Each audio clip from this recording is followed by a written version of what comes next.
اس وقت جو ہے ہم کو دعوت کے کام کے لیے کیا کیا چیزیں ضروری ہیں، ہمارے اندر کیا کیا اوصاف ہونا چاہیے، میں ان اوصاف کو نمبر وار گنا دیتا ہوں تاکہ وہ اوصاف ہمارے اندر پیدا ہو جائے۔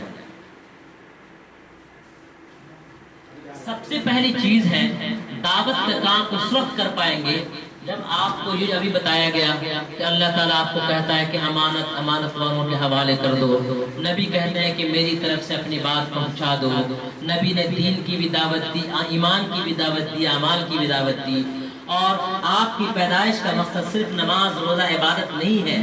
فرشتوں کو یہی شک تھا، اللہ نے کہا انی اعلم ما لا تعلمون، انسانوں کے پرانے میں جانتا ہوں۔ یہ ساری چیزیں جاننے کے بعد سب سے پہلے جو آپ کے اندر پیدا ہونا چاہیے ایک صفت، آپ کے اوصاف، وہ ہونا چاہیے احساس ذمہ داری۔ آپ کے اندر ذمہ داری کا احساس ہونا چاہیے۔ اللہ تعالیٰ نے آپ کو کس کام کے لیے بھیجا ہے اور آپ کو کون سا کام کرنا ہے، کون سا کام نہیں کرنا ہے۔ نبی صلی اللہ علیہ وسلم نے کتنی مصیبت، کتنے دکھ اور کتنی تکلیف کے ساتھ یہ دین ہم تک پہنچایا۔ ظاہر سی بات ہے طائف میں پتھر کھانے کا کیا مقصد تھا، اپنے زندان مبارک کو شہید کرنے کا کیا مقصد تھا؟ کہ یہ مقصد تھا کہ نبی مکہ اور مدینہ کے حاکم بن جائے نعوذ باللہ؟ کہ یہ مقصد تھا کہ اپنے خزانے کی تجوری کو بھر لیں ہم؟ کہ یہ مقصد تھا کہ سونا چاندی ہم جمع کر لیں؟ قطعاً نہیں، صرف یہ مقصد تھا کہ دین ہم تک پہنچا دیا جائے۔ کس قسم پرسی کے حالت میں ہوں گے، کیسی حالت ہوگی، ذرا سا اس کو اندازہ کیجئے۔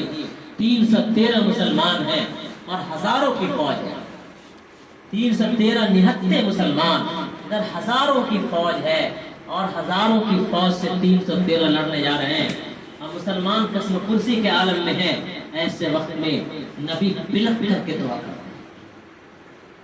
اب بلک کر کے جو دعا کرتے ہیں وہ دعا کے الفاظ یہ ہیں کہ اے اللہ، یہ مٹھی بھر جماعت اگر ہلاک ہو گئی تو قیامت تک روئے زمین پر تیرا نام لینے والا کوئی نہیں رہے، اس لیے کہ قیامت تک جو دین پہنچے گا وہ انہیں لوگوں کے ذریعے پہنچے گا۔ لہذا اگر یہ ہلاک ہو گئے تو قیامت تک تیرا نام لینے والا کوئی نہیں رہے گا۔ یہ ہمارے نبی صلی اللہ علیہ وسلم نے کس درد کے ساتھ 1000 کا لشکر جو ہتھیاروں سے لیس ہے اس کے سامنے 313 کا لشکر ہے، اور یہ نبی صلی اللہ علیہ وسلم کس درد کے ساتھ دعا کیا، اتنے درد کے ساتھ جو دین ہم تک پہنچا اس کو بے دردی سے ہم برباد کریں تو گویا کہ ہمارے اندر اپنی ذمہ داری کا احساس ہے۔ ہم کو ذمہ داری کا احساس ہونا چاہیے۔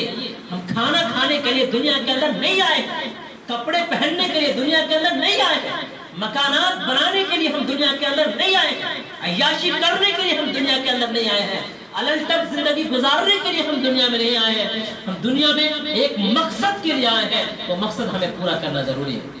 یہ ذمہ داری کا سب سے پہلی بات جو ہے وہ یہی ہے کہ ہم کو اپنی ذمہ داری کا احساس ہونا چاہیے کہ ہم دنیا میں آئے کس کے لیے۔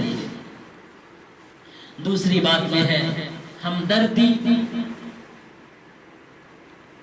و خیر خواہی۔ ہم کبھی بھی سامنے والے کو اپنا دشمن اگر سمجھیں گے تو اپنی بات اس سے کیا کہیں گے؟ ایسے ہی ہے جیسے کسی بالٹی میں سوراخ کیجئے پھر اس کے اندر پانی بھریے آپ، یہ بیوقوفی ہے۔ پہلے آپ نے کسی کو دشمن مان لیا، اس کو آپ کیسے سمجھا سکتے ہیں؟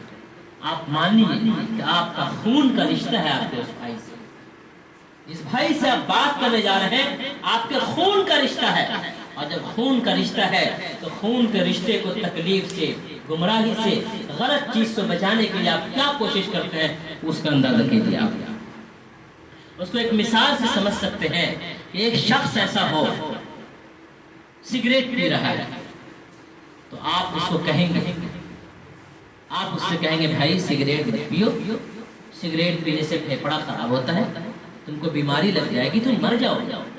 وہ لڑکا کہہ رہے ہیں انکل جاؤ رہنے دو اپنی بات، تو آپ کہیے گا بیٹا تیری مرضی تو جو کر، تم کو مرنے کا شوق ہے تو میں کیا کروں، یہ کہہ کر کے آپ چھوڑ دیجیے گا سگریٹ والے۔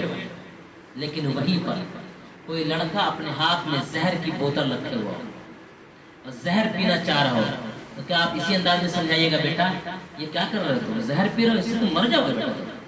کیا آپ کے سمجھانے کا یہ انداز ہوگا؟ اب وہ لڑکا کہے میں زہر پیوں گا طلاق کا کیا جاتا ہے، آپ کہے گا ٹھیک ہے بیٹا تیری مرضی، نہیں کہہ سکتے آپ۔ سمجھیے اس فرق پر، آپ اس کو نہیں پینے دیجیے گا، آپ اس کو چھینیے گا، اس کا ہاتھ پکڑیے گا، وہ لڑکا احتجاج کرے گا، آپ کو نوچے گا، ہو سکتا ہے پیٹ بھی مارے آپ کو دھکا بھی دے، اس کے باوجود آپ اس کو زہر نہیں پینے دیجیے گا، اس لیے کہ آپ کو معلوم ہے کہ یہ ہلاک اور برباد ہو جائے گا۔ میرے بھائیوں، دعوت کی یہی صفت اگر آپ کے اندر پیدا ہو جائے کہ ہم اپنے بھائی کو جہنم میں جانے نہیں دیں گے، رو کر کے، تڑپ کے، گڑ گڑا کے، اور یہ ہم کو ناخن لگائے، پھینک مارے، گالیاں دے، احتجاج کرے اور چلائے، اس کے باوجود ہم اس کے ہاتھ سے زہر کی بوتل چھین لیں گے، یہ اگر جذبہ آپ کے پاس ہے، اسی جذبے کو نبی پاک صلی اللہ علیہ وسلم کے لیے سورہ کہف کے پہلے پیج میں بیان کیا گیا ہے، لعلک باخع نفسک علی آثارہم ان لم یؤمنوا بہذا الحدیث اسفا۔ اے نبی، لگتا ہے کہ آپ ان کے پیچھے سوچ سوچ کر کے اپنے آپ کو ہلاک اور برباد کر لیں گے۔ اتنا تڑپتے تھے، اتنا کڑتے تھے نبی کہ لگتا تھا اپنے آپ کو ہلاک کر لیں گے۔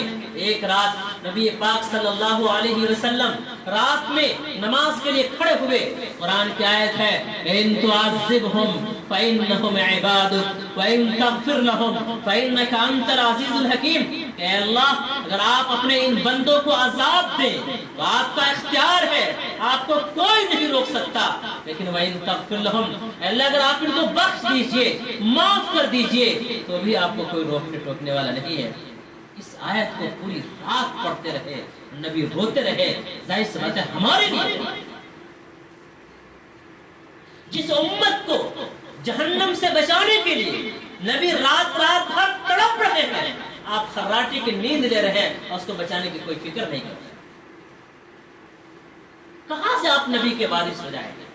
کہاں سے آپ کے اندر نبی کی طرف آ گئے؟ آپ نبی کے ماننے والے ہیں تو نبی کے مشن کو مانیے، نبی کے کاس کو اور کام کو، نبی کے مقصد کو مانیے، تب نبی کو ماننا ہے۔ صرف نبی کا نام لے لینا اور نعرہ لگا دینا یہ کافی نہیں ہے۔